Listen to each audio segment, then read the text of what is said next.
Technion. We'll speak about uniform exponential growth for groups acting on cat-zero square functions. Okay. Well, thanks. Pleasure to be here. I'm going to talk about something that, first of all, this is joint with Aditi Kar, which is sort of the starting in the direction of trying to understand uniform exponential growth for groups acting on cat-zero cube complexes more generally. So maybe I should say a little bit first about growth. So if you have a group G and you have S, this is a finite generating set.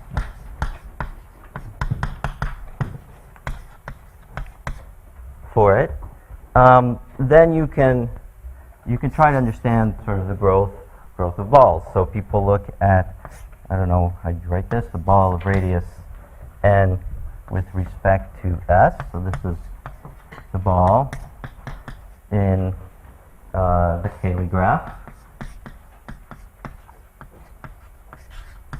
relative to this generating set, and you count the number of elements you have in there, and then you want to understand if it's exponential or not. So you take the nth root of it. Okay, you take the limit as n goes to infinity, and it's one of these basic facts that this limit always exists. Okay, so maybe you'll call this omega sub s. Okay, and if it's bigger than 1, then it's growing exponentially. So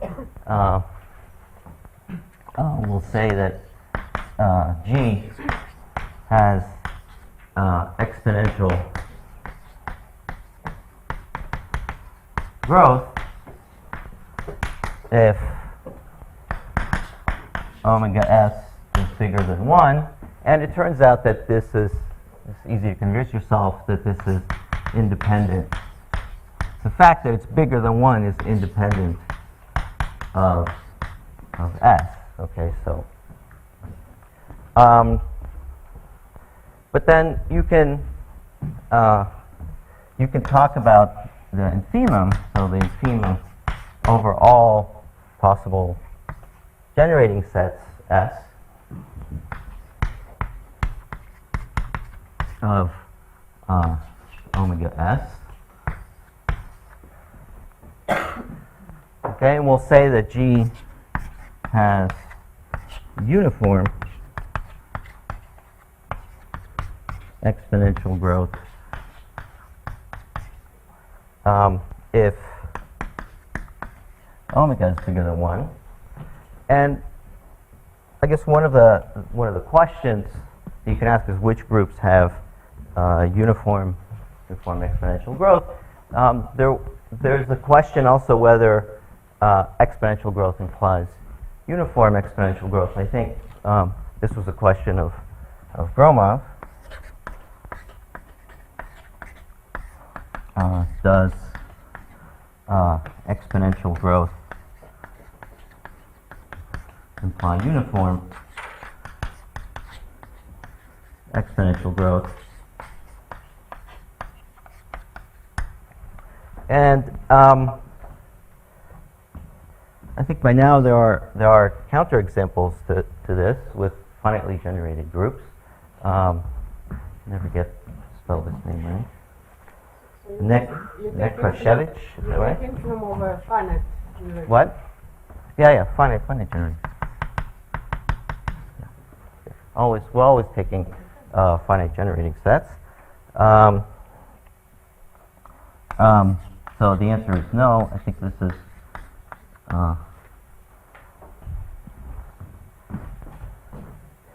Nekrashevich. Example is John Wilson. Huh? First example is John Wilson. Is who? John Wilson. Wilson Yes. with the county. Okay. I thought this was. I see. Okay.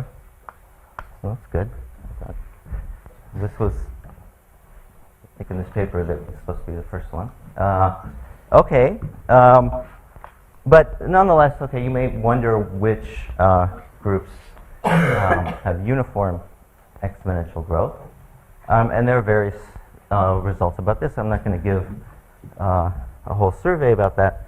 But for linear groups, Briard and Galander have results, and so on. There are many classes for which there are results.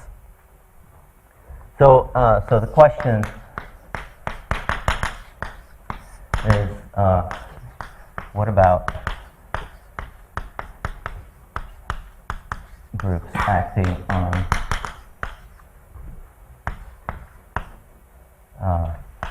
cat 0 cube complexes? Okay, and so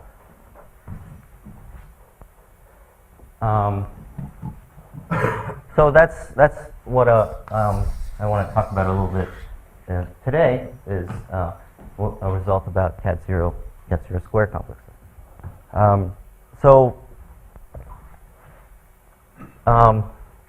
Let me first just say a couple of general things.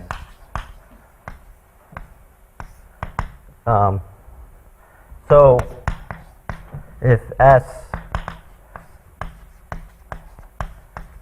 is a generating set for G, again, finite generating set.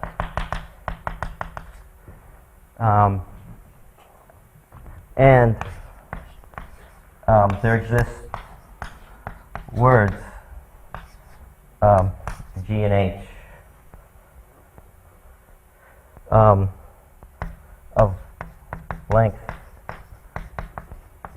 less than or equal to C that generate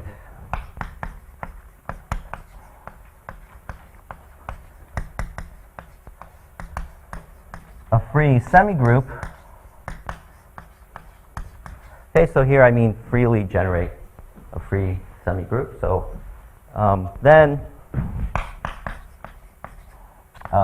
this omega S is less than or equal to the Cth root of 2.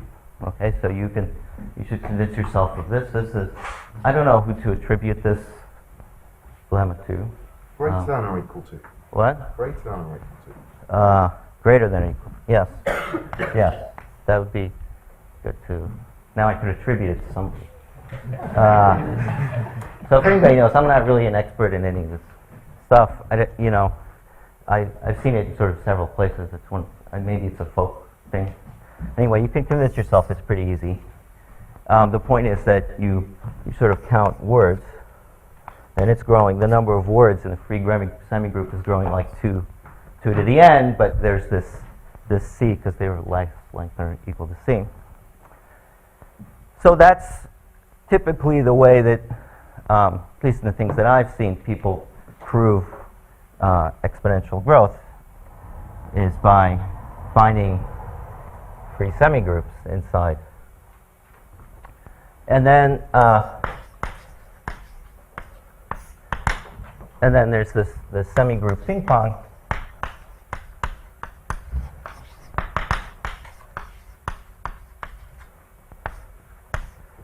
So if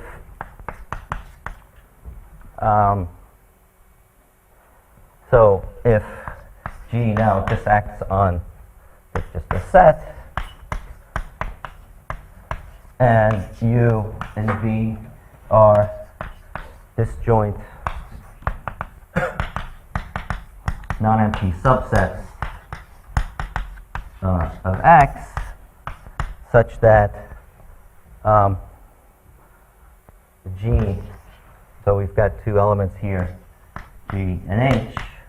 So G of U union V is contained in U, and H of U union V is contained in V, then G and H generate a free semigroup. Okay, so yeah, so I don't know. I saw this in Del Harp's notes, and I don't know how far back this goes, but it's just what we all know and love of ping pong, except targeted towards just the semigroups. Okay, so towards producing free semigroups.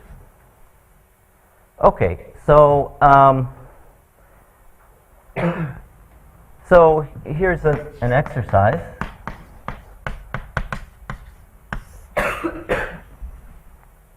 So if G and H are hyperbolic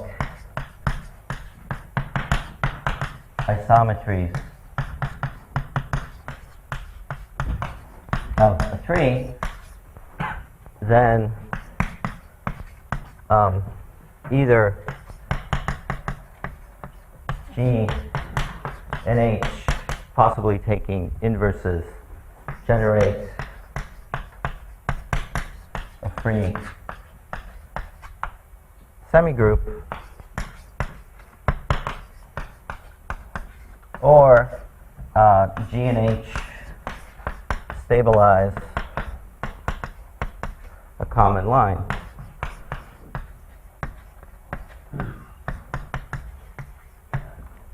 Okay? No. What? You haven't put enough restrictions. They could share an endpoint. These are hyperbolic isometries. No, that's fine. They generate a free semigroup. Yes, semigroup. Yeah, that's semi. See, that makes a difference. Okay. So there are. Yeah, I'll get back to saying a couple of words about.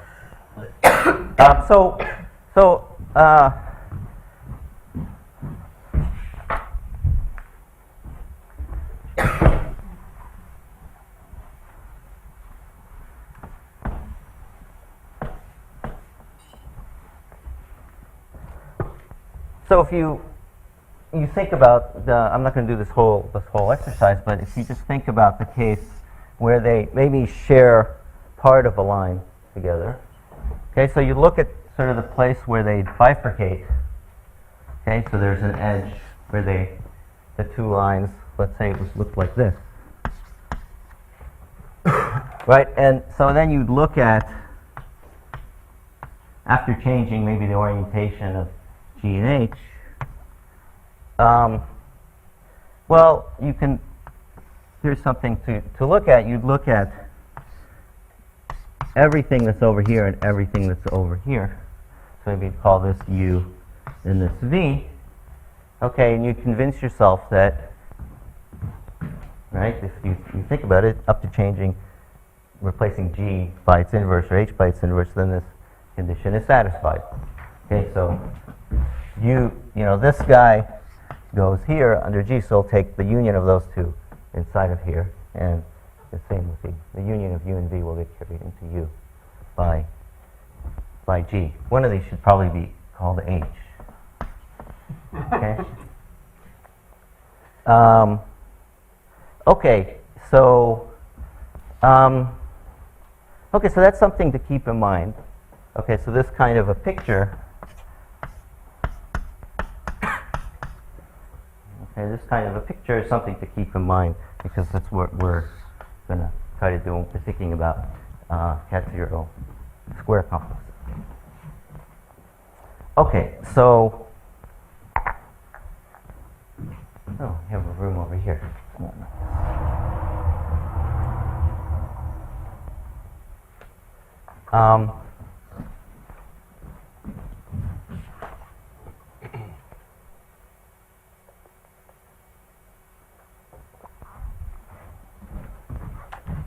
So this is the theorem is that if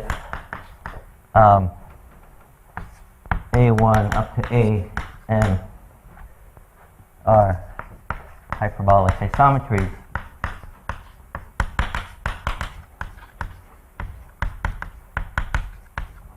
of a cat 0 square complex, then either there exists words of length less than or equal to 10. So we thought we could get it down to 7, but every time we go over it, a different number comes up, because we don't know how to add, it seems. But anyway, you'll see when we go over this that there's certainly a bound. Length less than or equal to 10 generates a free semigroup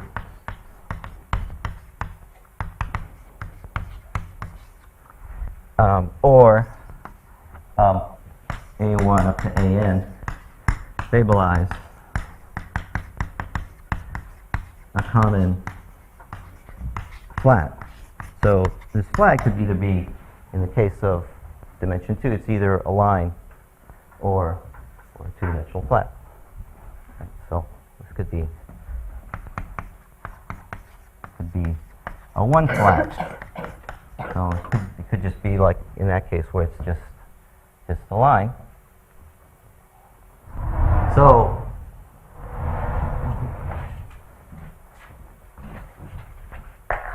as a corollary to this, you get this by what I said earlier about these sort of general nonsense lemmas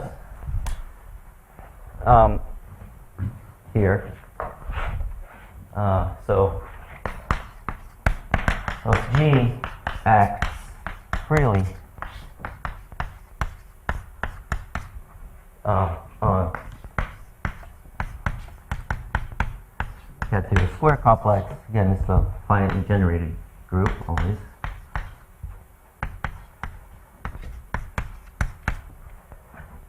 Then either G is virtually abelian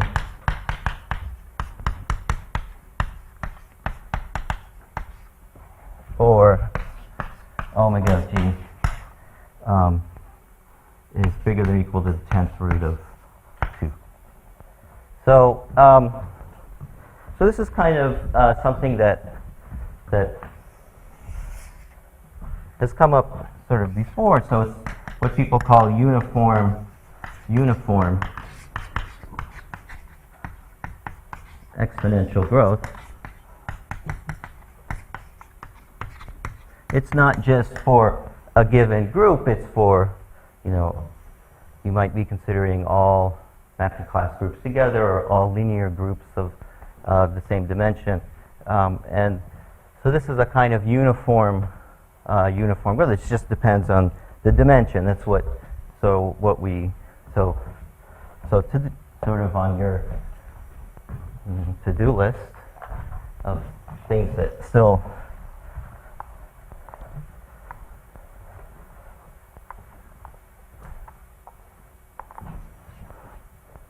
so question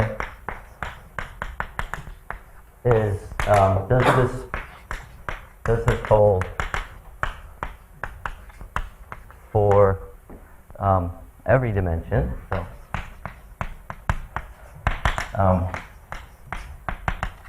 we spent some time thinking about it. Yeah. Do you have a co-compactness anywhere? No. No. Great. No. Doesn't seem to use that. Doesn't seem to come up. So we don't know, and there's various things. You'll see things that come up, and I'll try to discuss it when it comes up. Where dimension 2, and it's not just a question of it's a little bit more complicated. So there's a couple of things that we still really don't know how to do. And then what about torsion? So there are probably statements. I'm not going to formulate any, okay, because I don't know how to do any of them. But you can try, you might assume there, maybe you would assume that the action is proper and co-compact, okay, and then you'd allow torsion. I don't know. So there are more things to say here, I'm pretty sure. No. Right. Just like in the tree case, it only makes things better somehow. Or, well, I mean, it doesn't seem to have come up. The point is, yeah.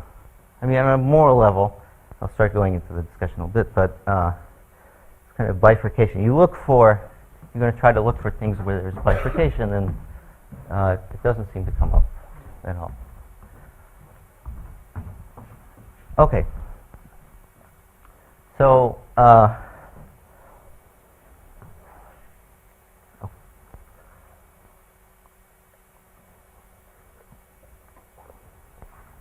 okay, so, that was a good move.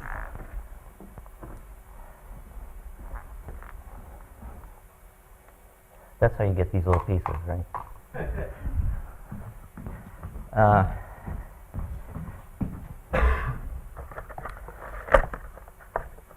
So as I said, you want to kind of end up playing this kind of a game and get this kind of, we'll call it a coherent pattern.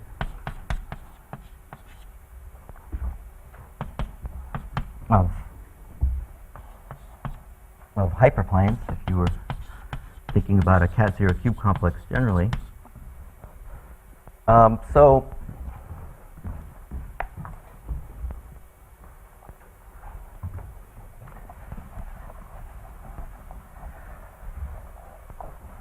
Okay, so let me review just a couple of things about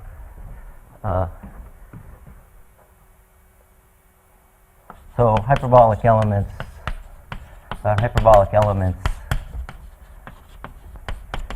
and hyperplanes.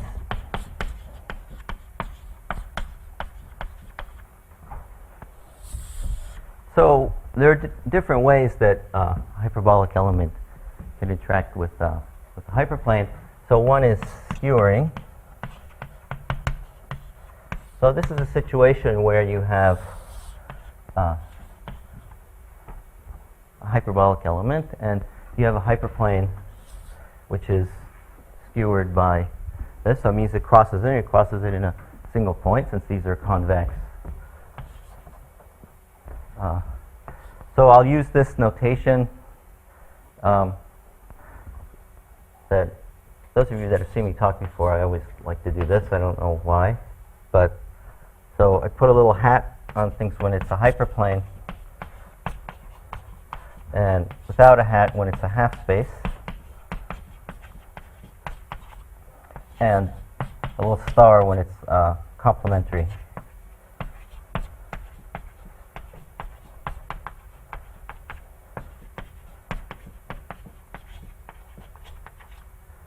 Okay, so in this situation where you have this and you're dealing with the two-dimensional situation, then maybe AH will cross, or G of H will cross H. They'll cross, but then the second power won't. Okay, because as we know, there can be in a cat zero square complex, for any three hyperplanes, there are two that are disjoint. So this is, yeah, that's a good picture. Put a little X on a crossing triangle.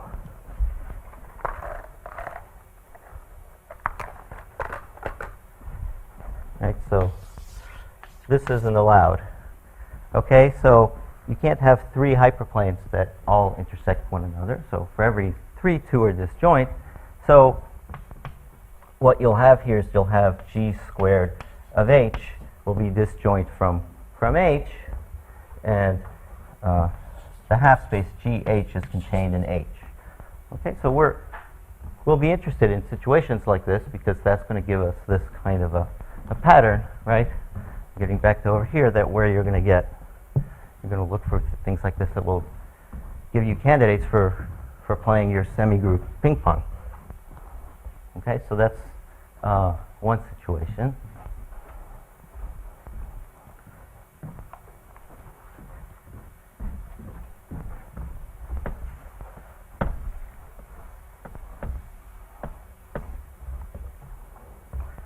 Yeah,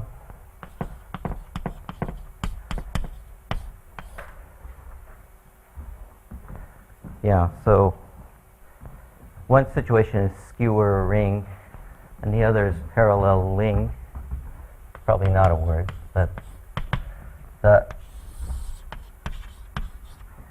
you have a axis and you have a hyperplane that's the axis stays, so LG stays a bounded distance. In fact, then it bounds a strip, bounded distance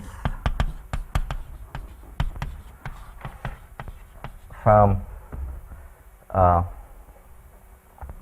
LG. Okay, so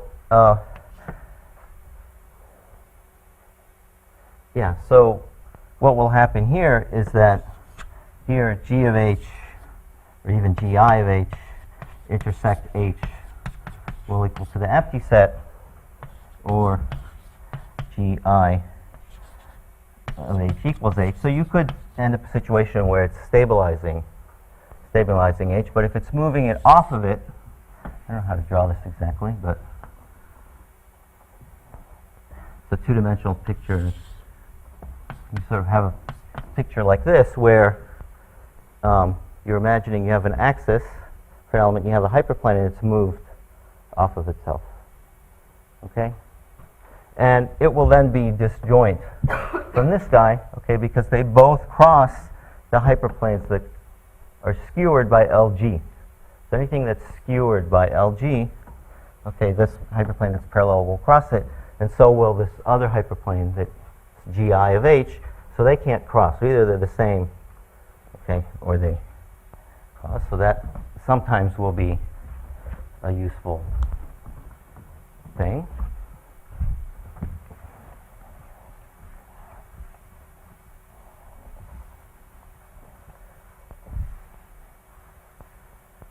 Okay, and then the last case is when you have a peripheral ing situation. And here you have LG, and it's not staying in a neighborhood, so you have some kind of a picture like this. Here is H. And then, again, if you translate by G or by G squared, one of them won't cross H. So G, H, intersect H is the empty set, or G squared H, intersect H, the empty set. And in these situations, what you actually have is that G to the epsilon, where epsilon is 1 or 2, of H is contained in H star. So you have this kind of a situation, right, where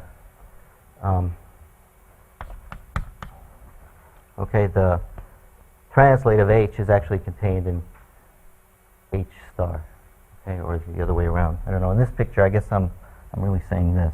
That's, yeah. So this is, if this is H, then over here is G to the epsilon H star. So it's similar. You get this kind of containment, except it's going in the other direction. Okay, and for those that are used to thinking about trees, these are very, very natural things. Okay, so those are the ways that these guys interact. Okay, so here it's important to note that maybe I'll just make this remark here, every hyperplane skewered by G crosses every hyperplane parallel to G. Okay? Okay.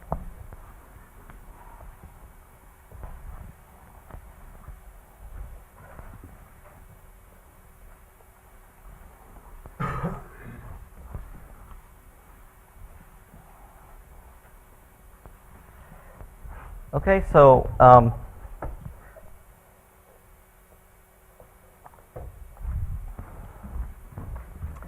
so we'll denote skewer of G. This is the collection of all hyperplanes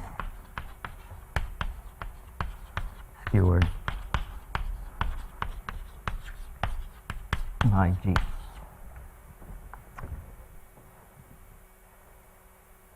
Okay, so one of the things that we're going to need is what we call a disjoint skewer set. So a disjoint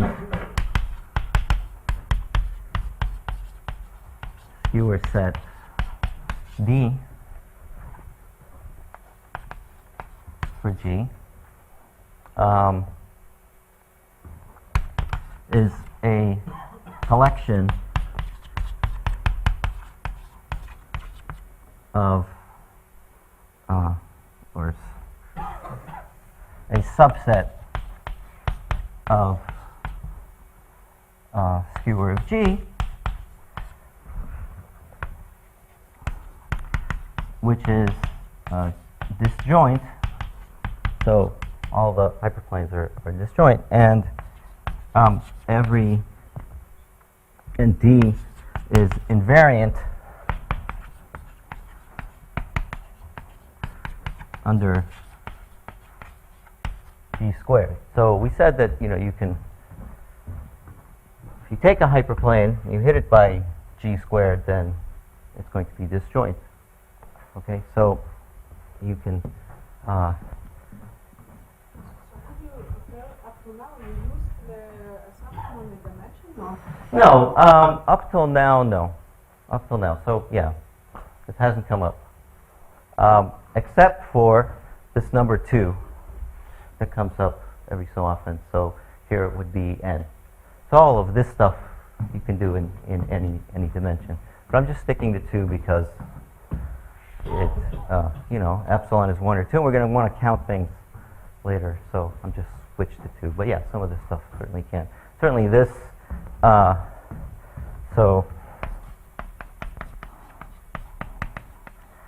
so every, so a skewer set, if you take a skewer set for G, decomposes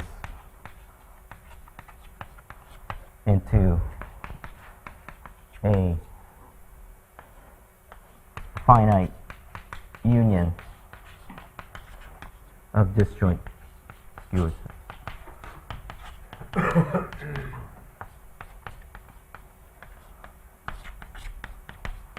Yeah, actually, now coming back to your question, this this thing here is definitely a dimension 2 thing. Okay, that if the minute it's pushed off of itself by LG, it's disjoint from it in this parallel situation.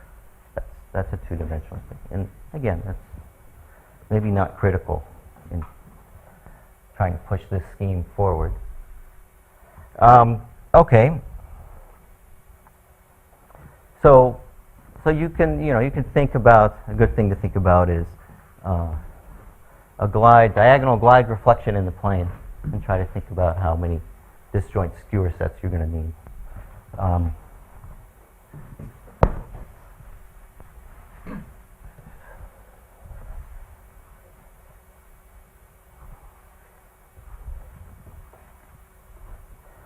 Okay, so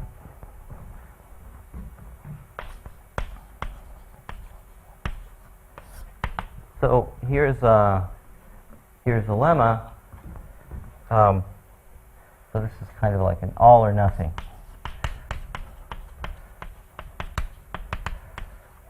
So if A and B are hyperbolic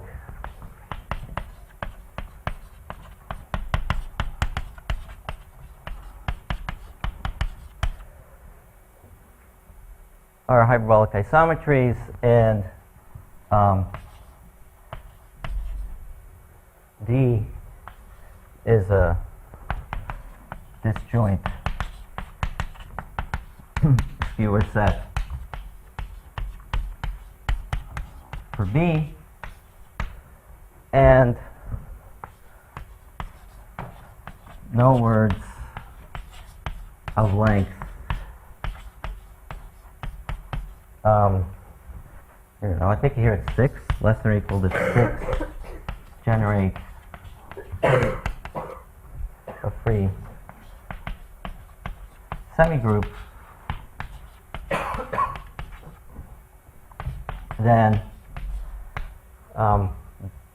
this skewer, this D is either contained in the skewer of B, so B skewers all of them, or B intersects the skewer of B is empty.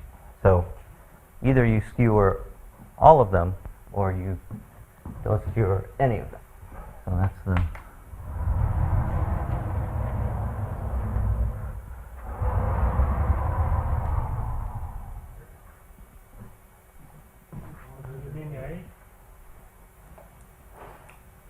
what do I mean?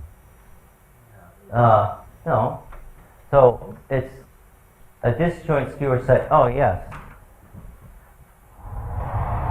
It's the second time I've done that today, huh? One of them should be A. Maybe this. Yeah.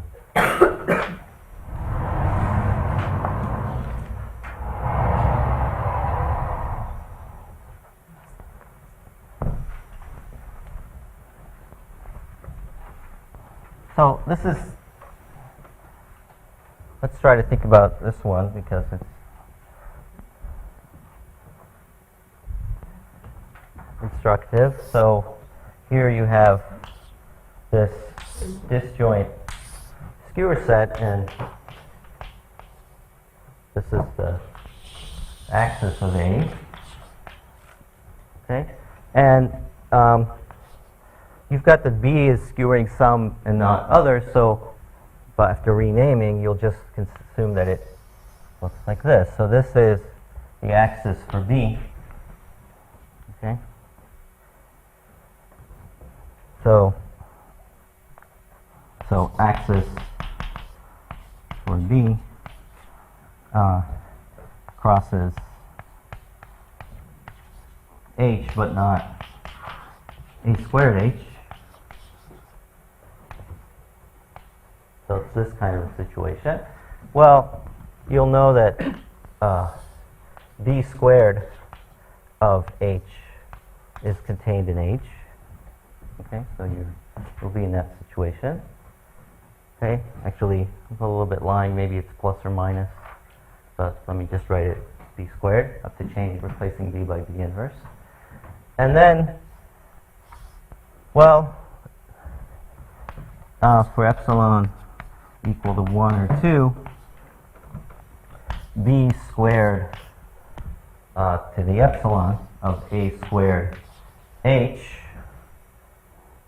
okay, is intersect H is empty. So, right, so one of those translates of H will be disjoint from it, and then because this is peripheral to LB, it's not skewered by B, so this implies that what you have is that B to the 2 epsilon A squared H is, let's see, H star is contained in, excuse me, this is contained in A squared H star. So you're contained, in other words, the picture is like this. Easier to say it this way. Okay, and this guy, this is B to the 2 epsilon A squared H.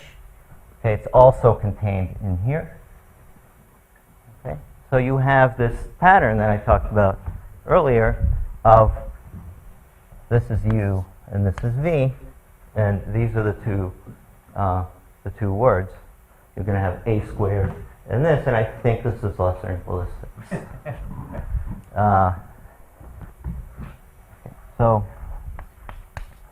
this gives, so there should be a name for this, like maybe a 6 small semigroup, free semigroup.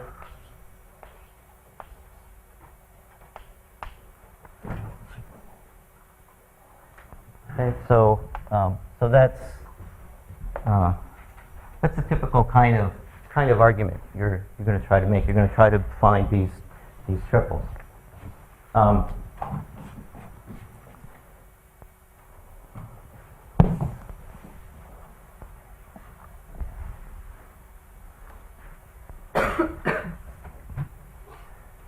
So this next lemma might be a little longer. So let me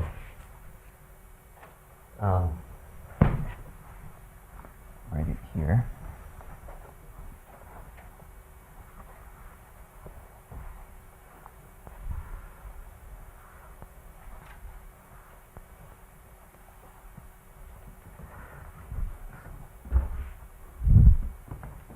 So this is sort of the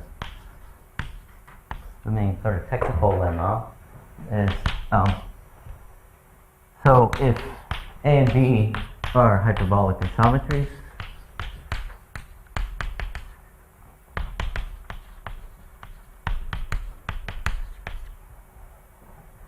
and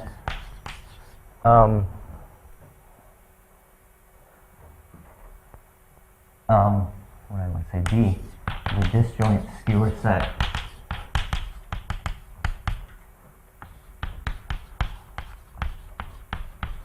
for A, and what else do I want to say? That B, B's intersect the skewer set of B is empty, so I'm in this nothing situation, so B is not skewering the elements of D, and A and B do not generate a 10 small free semigroup. So no words of length less than or equal to 10 generate free semigroup. Then, I think I got all the hypotheses.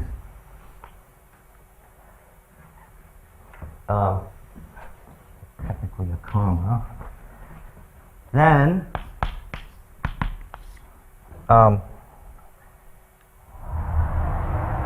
three things happen.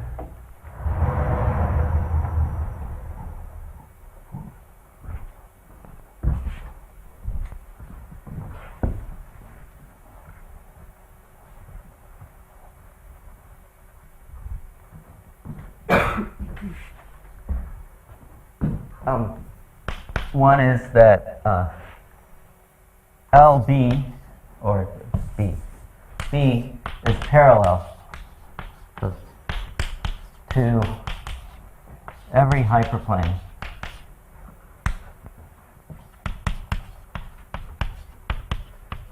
in G. Okay, so that's already feeling like you're in a flat kind of situation. Right? All these hyperplanes are just your skewer set are actually LB is parallel to all of them.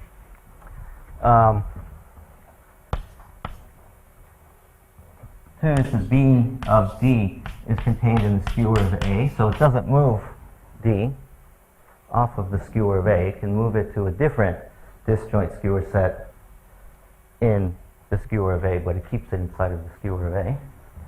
And the three is B squared of D is equal to D, so it's actually invariant under B squared. So this, again, you should think of a glide reflection. You should have that in your head. So for glide reflection, B squared will stabilize, but B won't. Okay, you can have those kinds of situations. So maybe that's the main technical lemma that you later use for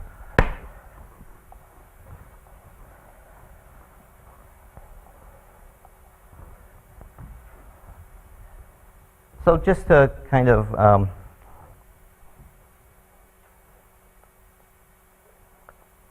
we'll go through the all the there are different cases that need to get sort of analyzed, but one of them is so maybe the case in which B is peripheral to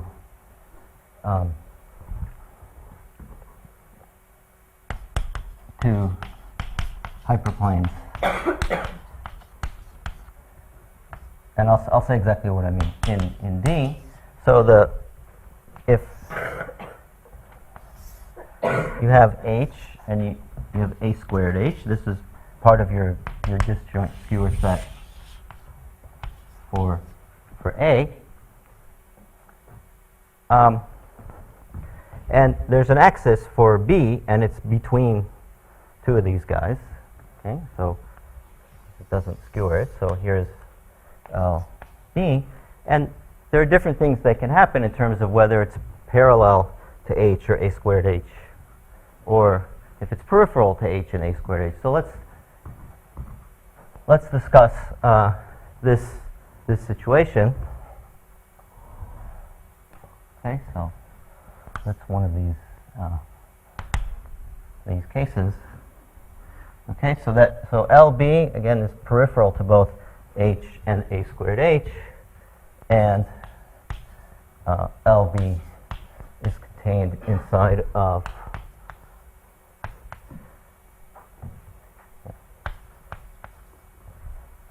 H intersect A squared H star. So it's in this region. It will lie between two regions. So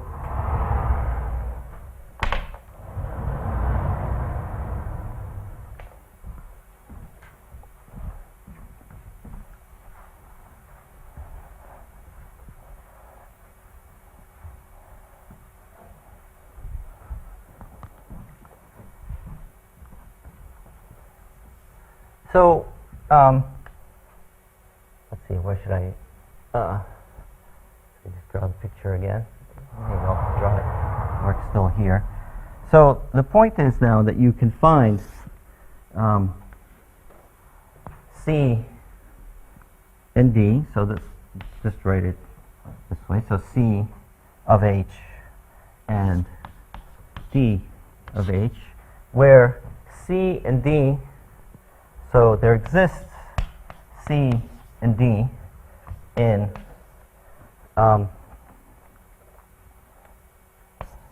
B to the K, okay, where your K is less than or equal to 4, such that H, CH, and DH form a disjoint triple.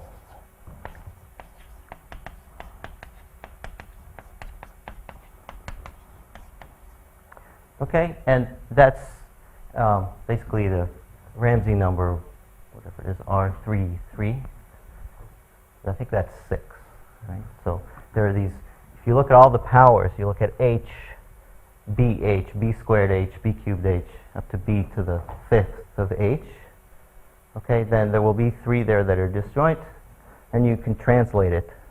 Okay, and if you work through that, you'll find that the powers of B that occur there are less than or equal to 4.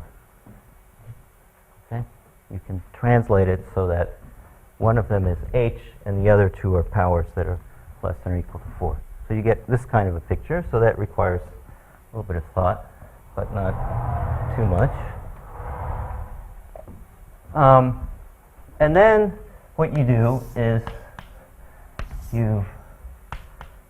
here's A squared of H, and you push that picture over 1 by A squared. So you get a picture like this. Now this is A squared C of H, and this is A squared B of H, where this is a triple, but notice that they're facing. So this isn't a good triple for our ping pong.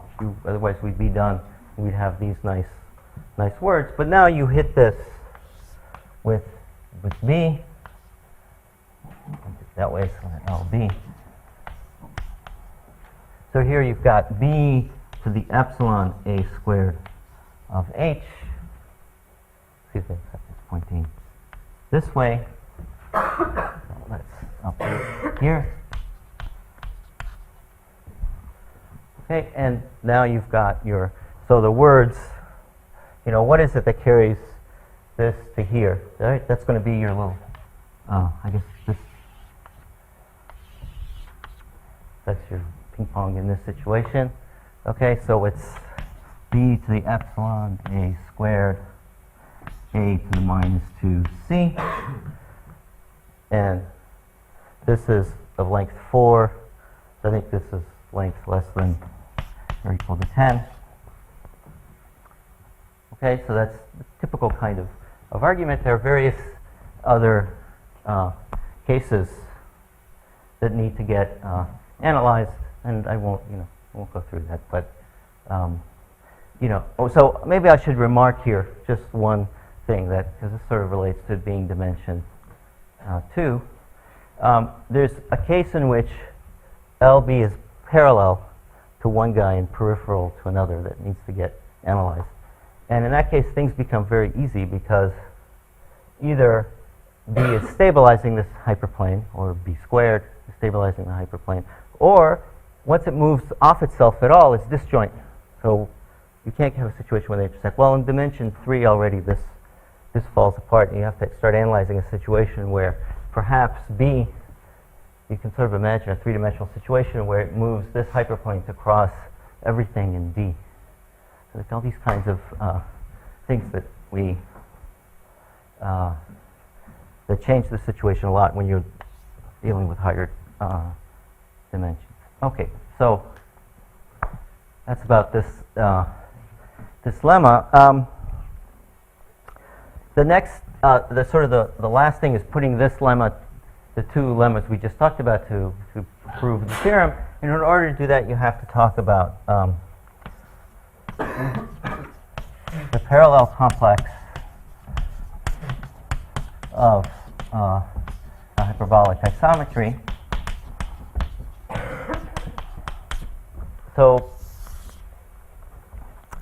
if you have a hyperbolic isometry and it has an axis G, many people are used to the idea of taking all the axes for G, and that's sometimes called the parallel set for G. We're interested in something slightly bigger. So all the lines that are parallel to G, maybe not stabilized by G, might be stabilized by powers of G. So the way you do this combinatorially, there's the skewer of G, and then there's the parallel set of G. Remember, these are all the hyperplanes. This is all the ones that are skewered. These are all the hypes that are parallel to G. And notice that this is something I mentioned before. Everything in here crosses everything in here. So you get a nice product decomposition. So you get, this gives you a product. Whenever you have a situation like this where every hyperplane in one set crosses every other hyperplane in the other, you get a product. And this guy is Euclidean. It has no facing triples of hyperplanes because they're all the hyperplanes that are skewered by G. And this guy is just some other complex. And G acts on this complex by translation in here and fixing a vertex in here, because it doesn't skewer any elements in here. So you get this kind of action on this thing. And this guy is sitting inside of X. You can take, inside your cat zero cube complex, you can take all the peripheral hyperplanes, right, and take their intersections of the half spaces that contain the axis for G. So if I give you a peripheral hyperplane, there's a nice side. There's the side that contains LG. Okay, if it was parallel, maybe you wouldn't be able to. Maybe there's an axis on one side or an axis on the other. But for peripheral ones, you don't. So this you can view as the intersection of all the half spaces. If you want it to be a subcomplex, you have to take the cellular closure of it, but let's just let's just say this, peripheral, H peripheral, and contains LG. Okay, so the nice thing about the two-dimensional situation is there are two possibilities here. One is that this is two-dimensional, okay, and you're dealing with a flat, or maybe you're dealing with like a necklace of squares. You know, you can imagine a situation like this. Once upon a time, you might have imagined there was a staircase here, but you know, no, that's not happening. But maybe you had an axis like this, and that's E sub g. But then y sub g is trivial because it's a two-dimensional thing, so you can't have any more hyperplanes crossing it. And then the other situation is where this is a line and this is a tree. And when you want to now start proving, when you go to prove the theorem now, you have to end up analyzing these two situations. You take A and B, and there are various cases of different things that can happen, but you have to analyze their parallel guys. And one of the things that comes up, maybe this is the last thing I'll finish, because I just want to focus on something that we seem to need two dimensions for, is in analyzing one of these cases, you have to analyze a situation where you have two isometries of a tree that have fixed points, okay? And let's say either they're disjoint, or excuse me, either they intersect, in which case you're happy, or they're disjoint and you want to produce a hyperbolic element. And you want to do it in a bounded, right, a word of bounded length. And if you want to do this in higher dimensions, you're going to at least have to be able to do that. And that's something we don't know. So if I have a group, say even for square complexes, if we take two elliptic isometries, and suppose their fixed sets are disjoint, you know, do they generate? Can you find, well, you know you can find a hyperbolic isometry in A and B, words in A and B, but we don't know how to bound the length. And we're going to need this for every dimension. So that's one part of the homework we have for this problem, is to prove that very simple, seemingly simple thing. Okay, so I think I'll stop here.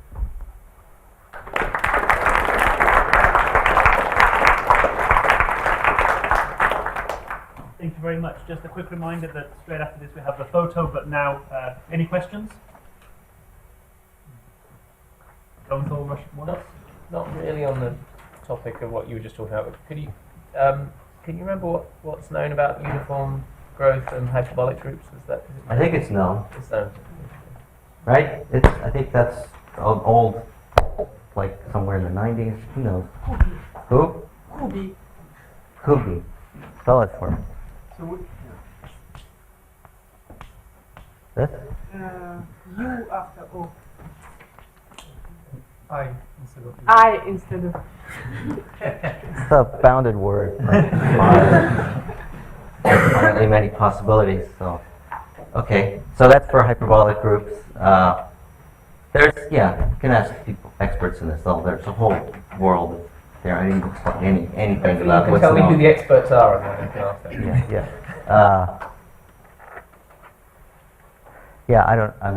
I don't.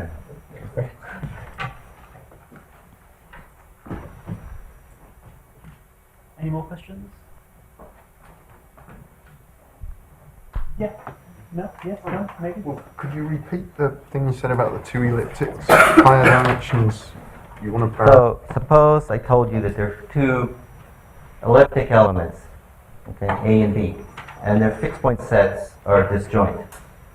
Find me a word in A and B that is hyperbolic, and I want that to be bounded only in terms of the dimension of your cube complex. Doesn't get any simpler than that. So yeah, that's for trees. I know how to do it for trees. Well, Sarah knew how to do that for trees. Anyone else? Okay, we have some photo instructions. Yes. So we like to take a photograph of everybody who comes on one of our workshops, and we can go out the side door here, and then we're going to gather on the steps just to the side here, so we can have a photograph of you all. That's before you get your coffee. Let's get again.